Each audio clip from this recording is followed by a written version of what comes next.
పెళ్లికి ముందు ఇద్దరు మేజర్లు పరస్పర అంగీకారంతో పెట్టుకునే శారీరక సంబంధం నేరం కాదని, దాని ఆధారంగా ఒక వ్యక్తి క్యారెక్టర్ను తప్పు పట్టలేమని సుప్రీంకోర్టు సంచలన తీర్పునిచ్చింది. మారుతున్న సామాజిక పరిస్థితులకు తగ్గట్టుగా అధికారులు తమ ఆలోచన విధానాన్ని మార్చుకోవాలని సూచించింది. ప్రతి రిలేషన్షిప్ పెళ్లి వరకు వెళ్ళకపోవచ్చని అభిప్రాయపడింది.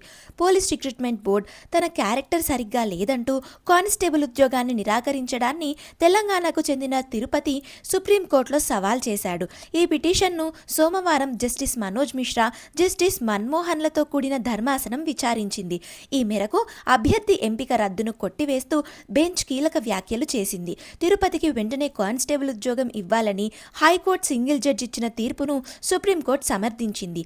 అలాగే గాజుల తిరుపతి ఎంపికను రద్దు చేసిన నిర్ణయాన్ని సుప్రీంకోర్టు కొట్టివేసి అభ్యర్థి నియామక అంశాన్ని తిరిగి పరిశీలించాలని తెలంగాణ పోలీస్ రిక్రూట్మెంట్ బోర్డును ఆదేశించింది.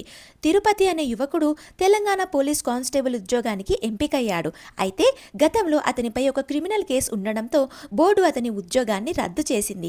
అతని ఇంటి పక్కన ఉండే ఒక యువతి తిరుపతి తనను పెళ్లి చేసుకుంటానని నమ్మించి 4 ఏళ్లు రిలేషన్షిప్లో ఉండి ఆ తర్వాత వేరే అమ్మాయిని పెళ్లి చేసుకున్నాడని గతంలో పోలీసులకు ఫిర్యాదు చేసింది.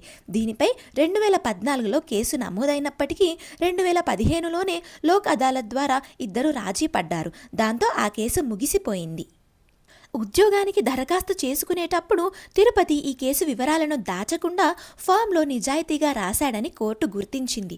అయినప్పటికీ పోలీస్ బోర్డు మాత్రం ఇది నైతిక ప్రవర్తనకు సంబంధించిన నేరం కాబట్టి ఇతను పోలీస్ ఉద్యోగానికి పనికిరాడని, అతని ఎంపికను రద్దు చేయడం సరికాదని వ్యాఖ్యానించింది. ఈ రోజుల్లో పెళ్లికి ముందు ఇద్దరు మేజర్లు ఇష్టపడి రిలేషన్లో ఉండడం సర్వసాధారణం. మన దేశంలో ఇద్దరు ఇష్టపూర్వకంగా కలిసి ఉండడాన్ని నిషేధించే చట్టమేదీ లేదు. కేవలం కారణంతో ఒకరి క్యారెక్టర్ను తప్పు అని చెప్పలేం.